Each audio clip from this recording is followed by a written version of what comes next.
तो गाइस आप सभी लोगों का आज का हमारे एक और न्यू ब्लॉग में स्वागत है और उम्मीद करता हूँ कि आप सभी लोग मस्त होंगे और स्वस्थ होंगे अपने जीवन में। तो मैं सिवनी से जो है घर जा रहा था तो भाई मैंने भादू गांव के साथ ये देखो भाई यहाँ से ये गंजाल नदी है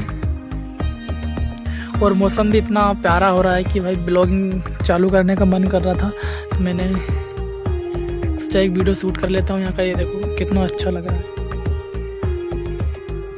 यहाँ का जो रोड है वो काफ़ी ख़राब है तो देखो फिर भी कोई दिक्कत नहीं है। तो गाइस मैंने देखो केला लाया हूँ मम्मी पापा के लिए। अच्छा तो भाई लोग आप सभी लोगों से विनती है कि मेरे चैनल करन के ब्लॉग को सब्सक्राइब कर लो। आज से आप सभी लोगों को एक से एक रिलेटेड अच्छे कंटेंट मिलते रहेंगे।